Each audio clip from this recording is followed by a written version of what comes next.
आंबेडकर तरुणावर गुन्हे दाखल करून खोटे गुन्हे दाखल करून त्यांना अजामीन पत्र वॉरंट हे करून राहुल भाऊ मकासारे यांनी जे विद्यार्थ्यांचं भविष्य खराब करत आहे, आरएसएसचे मनोवादी विचार, लहान मुलांचं ब्रेन वॉश करून ते त्यांना धार्मिक वळणावर नेत आहेत। महाविद्यालय हे शैक्षणिक आणि विद्यार्थ्यांना त्यांच्या जीवनातील वाटचाल करण्यासाठी एकदम व्यवस्थित असतं, पण तिथं दूषित वातावरण करून समाजामध्ये तेढ निर्माण करण्याचं काम हे आरएसएस संघटना आली पाहिजे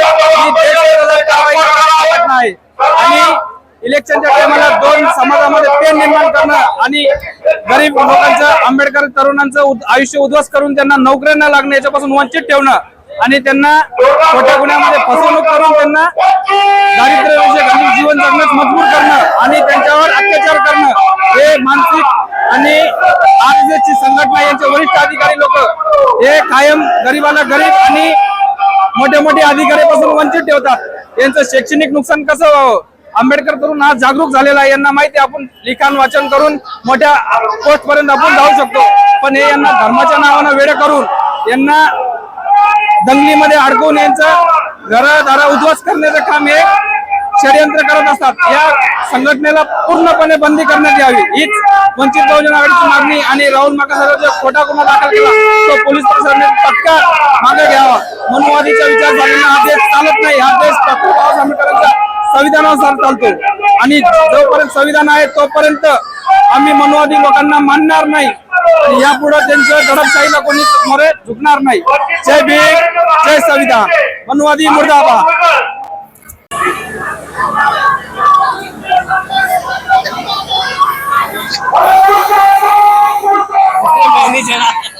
मला हो तुम्ही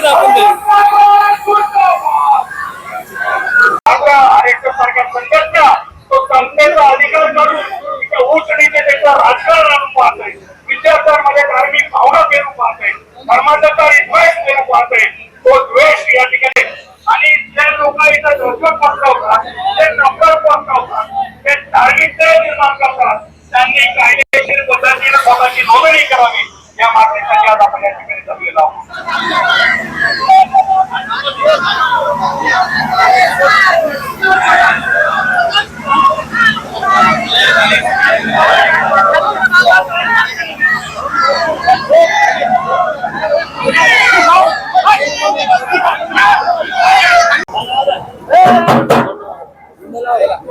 वंचित बहुजन आघाडीच्या वतीने आम्ही जालना जिल्ह्याहून आलेलो आहे आणि जे आमच्या इथला वंचित बहुजन आघाडीच्या कार्यकर्त्यांना व आंबेडकर चळवळीच्या कार्यकर्त्यांना या ठिकाणावर एका शाळेच्या समोर, एका कॉलेजच्या समोर त्या ठिकाणावर इथं त्यांनी एक कॅम्प लावला होता।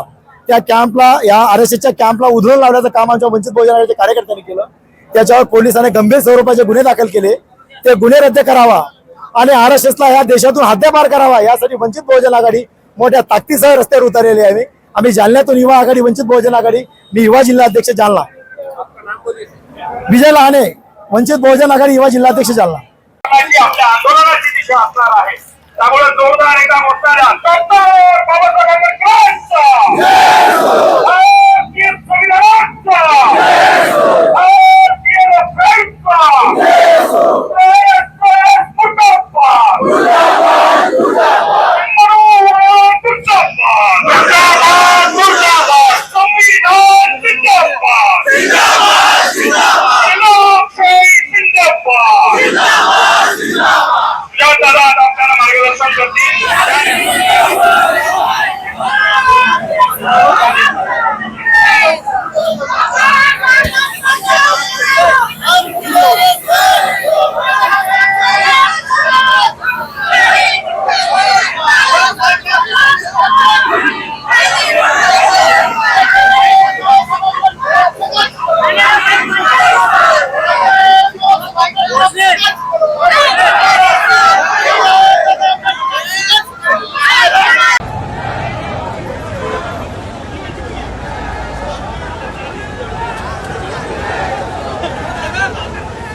आदरणीय सुजात दादा अम्बेडकर साहब और हमारे तमाम पदाधिकारी, सभी अम्बेडकरवादी जनता, सभी लोग जो हमारे राहुल मुकासरे पे जो गुना दाखिल हुआ, विजय पे जो गुना दाखिल हुआ, पुलिस ने आरएसएस के दबाव में और जातिवाद शक्ति जो देश में मोदी सरकार बैठी है और महाराष्ट्र में फडणवीस सरकार बैठी है, इनके प्रेशर में झूठा गुना दाखिल किया राहुल पे और विजय पे।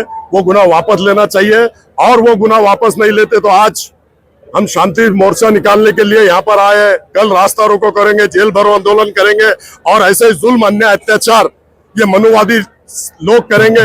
आरएसएस जातिवाद शक्ति अगर करेगी तो दलित और मुस्लिम सक्षम है ये सरकार का भी मुकाबला करने के लिए, आरएसएस का भी मुकाबला करने के लिए, मोदी सरकार का भी मुकाबला करने के लिए, योगी सरकार का भी मुकाबला करने के लिए और फडणवीस सरकार का भी मुकाबला करने के लिए। एक में न्योता ऐसा है हमारा महाराष्ट्र में बाला साहब अम्बेडकर, जो सब समाज पे जुल्म होता है, दलित समाज हो, बौद्ध समाज हो, मुस्लिम समाज हो, आदिवासी समाज हो, ओबीसी समाज हो, बंजारा समाज हो, जिन पे भी अन्याय जुल्म अन्याय अत्याचार होता है महाराष्ट्र के अंदर, आज एक में नेता प्रकाश अम्बेडकर साहब, सुजात दादा सबके लिए सुरक्षा के लिए खड़े हैं और हम उनके पीछे खड़े हैं। और देश के अंदर जहां भी जुल्म अन्याय अत्याचार होगा, आदरणीय प्रकाश अम्बेडकर साहब, सुजात दादा खड़े हैं और हम उनके कंधे को कंधा लगा के खड़े हैं। और जब तक के ये मनुवादी आरएसएस दलित और मुस्लिम पे अन्याय अत्याचार करते रहेंगे, उनका हर तरह से मुकाबला करने के लिए हम सक्षम है। आवाज निकालो।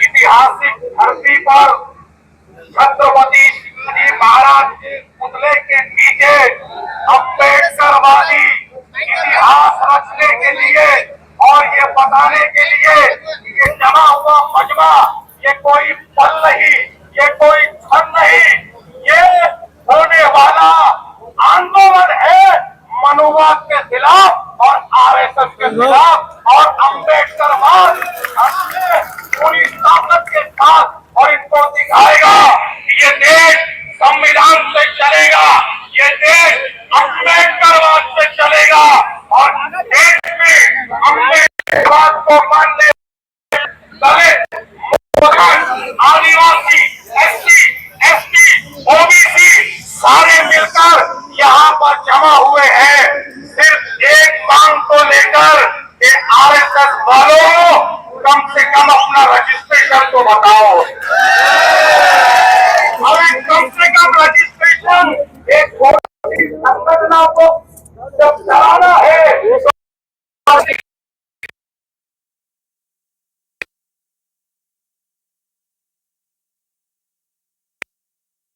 और आपको बताना होगा ये आज के चलने का मकसद है।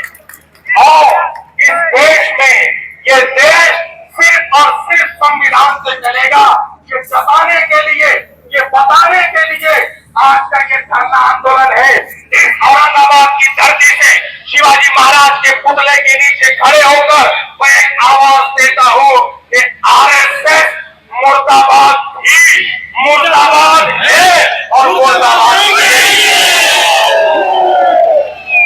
संविधान इस देश में हमेशा से जिंदाबाद था, जिंदाबाद तुम चार चट्टियां पहन लो फिर भी तुमको मानना संविधान ही पड़ेगा। आज के बहुत बहुत शुक्रिया, एक बार जोरदार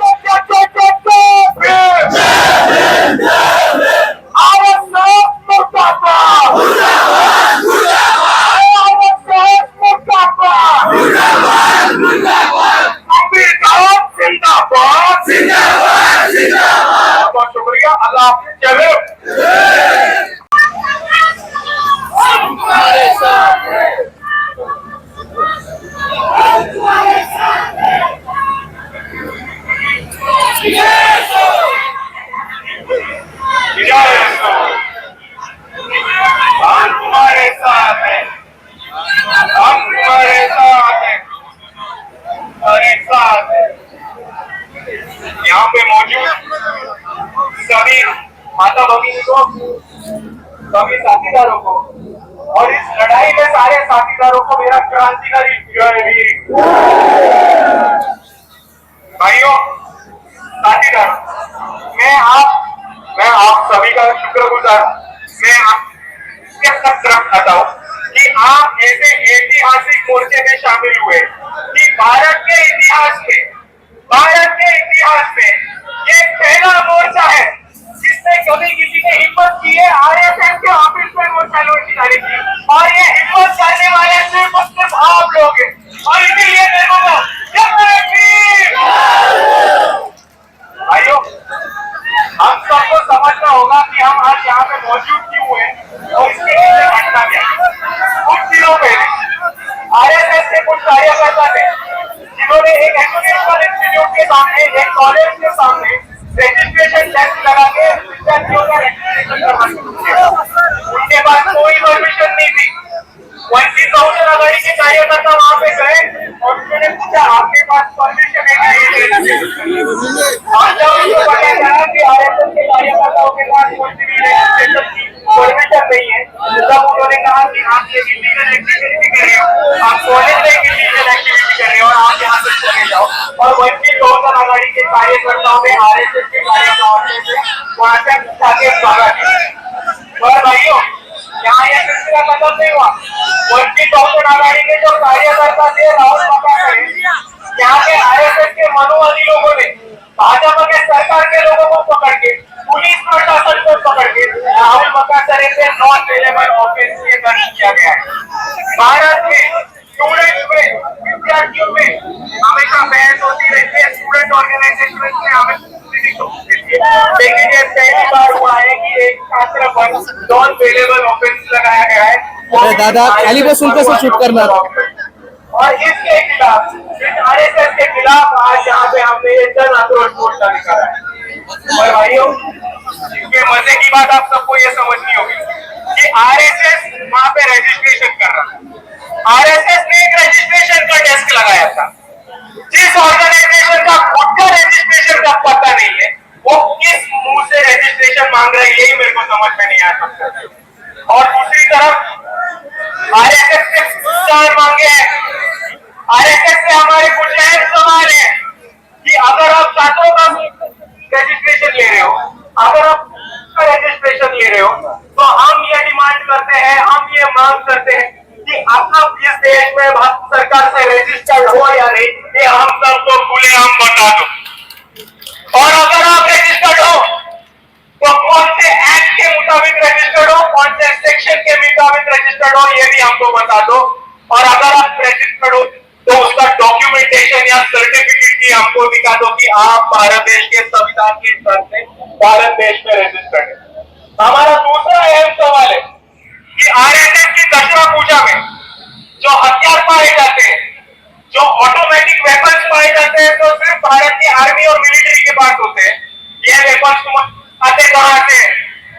आपके पास इन वेपन्स की परमिशन है? अगर इनके पास वेपन्स की परमिशन नहीं है तो मैं पुलिस से यही कहूंगा कि जल्द से जल्द इस पर कार्रवाई करें और इस पर तहकीकात करें। और हमारा तीसरा मुद्दा है कि आरएसएस संगठन बनाता है, चंदा इकट्ठा करता है, वर्गणी इकट्ठा करता है, तो हम इनसे ये पूछना चाहते हैं कि आप कौन से तौर पर, कौन से बलबूते पर चंदा इकट्ठा करते हो, मनी पर बनाते हो? अगर आप चंदा इकट्ठा करते हो तो उसका डिमांड और उसकी लिस्ट गवर्नमेंट को देते हो क्या? अगर आप इनकम टैक्स भरते हो क्या? अगर आप चंदा इकट्ठा करते हो तो इनकम टैक्स भरते हो क्या? और यही हमारी 4 डिमांड है, और यही 4 डिमांड से हम ये कहना चाहते हैं कि आरएसएस के खुद को संविधान के सामने सरेंडर कर दे, निर्देशन है कि संविधान से चलाए। भाइयों, आपको मुद्दा समझना होगा। अगर कोई संगठन रजिस्टर्ड ना, अगर कोई संगठन चंदा इकट्ठा करके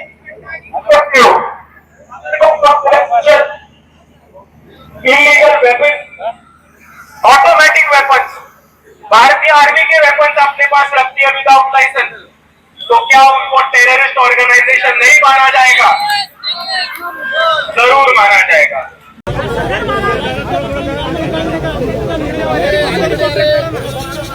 अभी मैं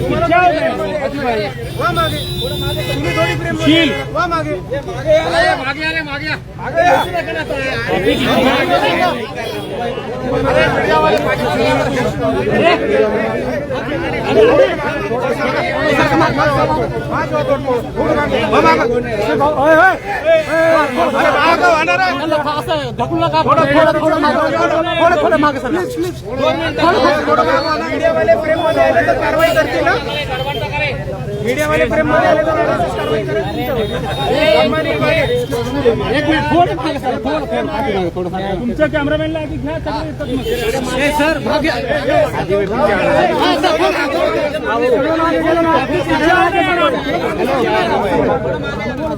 इथे आहे ना दादा सोबत दादा सोबत सर्वांना इथे उपस्थित जय भीम. आज वंचित बहुजन आघाडीचा RSS विरुद्ध मोर्चा इथे पोहोचलेला आहे. आज वंचित बहुजन आघाडीचा हा मोर्चा गिफ्ट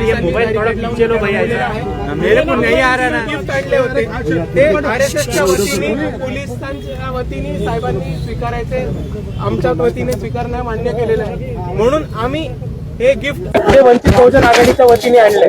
भारताचा झेंडा, रजिस्ट्रेशन ऍक्ट आणि तसंच भारताचं संविधान हे पोलिसांना देणार आहेत आणि पोलीस आमच्या वतीने ते RSS वाल्यांना गिफ्ट करणार आहेत असं त्यांनी आम्हाला सांगितलेलं आहे. आणि म्हणून या प्राथमिक स्वरूपामध्ये सगळ्यात पहिलं गिफ्ट हा भारताचा राष्ट्रध्वज हा पोलिसांना देत आहे. आम्ही तो थोडं मागे दादा हात लाव थोडं मागे सरक ना. अरे हे नसून नका ना यार, थोडं मागे घे ना.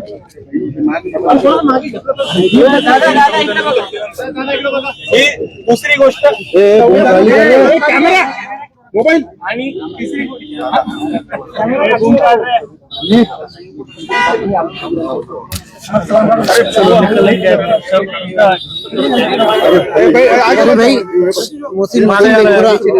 NDTV बुक खाली घ्या. हा घेतलं इथे तुम्ही बघू शकतात की जे सुजात आंबेडकर आहेत ते DCP पंकज अतुलकरला निवेदन देत आहे. बेटे कितना नीचे देख ले, इस राड से तो नीचे है. कहाँ है यहाँ देख बोल 25 थोड़ा हटा.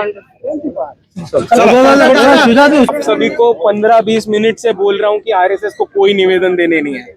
आप लोगों के दिमाग में ये क्यों घुसा है कि हम लोग RSS को निवेदन देने आए, मुझे अब तक नहीं समझा. और RSS को निवेदन देके क्या होने वाला है ये भी मुझे नहीं समझा. मैं आपको बार बार बता चुका हूँ और मैं ये दोहरा के थक चुका हूँ. मैं मीडिया वालों से यही विनती करता हूँ कि आप बराबर कवरेज और रिपोर्टेज दे. मैं इतना ही कहना चाहता हूँ कि RSS को हम 3 चीजें देने आए थे. सबसे पहली चीज जो थी वो है भारत का फ्लैग, हमारा तिरंगा. दूसरी चीज जो थी वो है भारत का संविधान, कॉन्स्टिट्यूशन ऑफ इंडिया. और तीसरी चीज जो थी वो महाराष्ट्र गवर्नमेंट का पब्लिक रजिस्ट्रेशन एक्ट. हमने ये 3 चीजें उनको इसलिए दी है कि RSS ऐसी संगठन है जो 15 अगस्त नहीं मनाती, राष्ट्रीय ध्वज नहीं लहराते, और इसीलिए हमने उनको राष्ट्रीय ध्वज ये गिफ्ट किया है. RSS रजिस्टर्ड नहीं है तो वो अपने आप को रजिस्टर करे, इसलिए जिस एक्ट के मुताबिक वो अपने को रजिस्टर कर सके उस एक्ट की कॉपी उनको गिफ्ट की है. और उसी मुताबिक ये देश संविधान पे चलता है और ये देश संविधान पे ही चलेगा, ये बताने के लिए उनको भारत के संविधान की कॉपी दी है. आप यहीं से आप यहाँ पर आए हो, ये आप कम में भी दे सकते. इतना बड़ा बवाल करने की जरूरत क्या थी इतनी बड़ी ये लेकर? क्या नहीं, आप ये संविधान ही देना था, ये देना था तो इतना ये. भाई देखो, उनके घर में शादी नहीं है कि मैं तुम पर्सनल तोहफा लेके गया था. ये एक पॉलिटिकल प्रोटेस्ट है और ये पॉलिटिकल प्रोटेस्ट उसी तरह से दिया जाएगा. मगर बावनकुळे जो कहते हैं कि जो हमको विरोध कर रहे हैं, जो संघों को विरोध करते हैं वही सच्चे देशद्रोही है. देखिए, मैं वापस दोहराता हूँ, जो ऑर्गेनाइजेशन रजिस्टर्ड नहीं है, जो ऑर्गेनाइजेशन इलीगल चंदा इकट्ठा करती है और उसकी कोई भी अकाउंटेबिलिटी या टैक्स सरकार को नहीं देती है, और जो ऑर्गेनाइजेशन इलीगल वेपन्स रखती है, उनका डेफिनेशन आता है दहशतवादी का. जो लोग बाबा साहब का तस्वीर लेके चलते हैं, जो लोग संविधान मान के चलते हैं, जो लोग एक हाथ में संविधान और दूसरे हाथ में भारत का तिरंगा लेके चलते हैं, वो कैसे दहशतवादी हुए? ये मेरा सीधा 52 साहब को सवाल है. आपका जो आंदोलन है अब खत्म हो गया? हमारा आंदोलन आज यहाँ पूरे तरह से यशस्वी और सक्सेसफुल हुआ है, और ये क्यों हुआ है ये भी आपको समझाता हूँ। हमने 3 चीजें आरएसएस को देने की कोशिश की। पहली चीज है रजिस्ट्रेशन एक्ट, भारत का संविधान और तिरंगा। आरएसएस का एक भी प्रतिनिधि हमारे गिफ्ट स्वीकार करने या हमारा तोहफा कबूल करने नहीं है। इसका एक ही मतलब है कि ये भारत का संविधान मानते नहीं है और ये भारत का राष्ट्र तिरंगा मानते नहीं है, भारत का राष्ट्र ध्वज मानते नहीं है, क्योंकि इसमें हमारा अपमान सम्मान का कोई प्रश्न नहीं है। पर लेकिन ये पब्लिक प्रोटोकॉल है कि आपको अगर कोई संविधान गिफ्ट करता है, आपको अगर कोई तिरंगा गिफ्ट करता है, तो देश के प्रति इज्जत होने के नाते, देश के प्रति ऑनर होने के नाते और एक भारत का नागरिक होने के नाते ये आपका प्रोटोकॉल और आपका ये मॉरल रिस्पॉन्सिबिलिटी बनता है, ड्यूटी बनता है कि आप भारत का संविधान और राष्ट्रध्वज स्वीकार करें।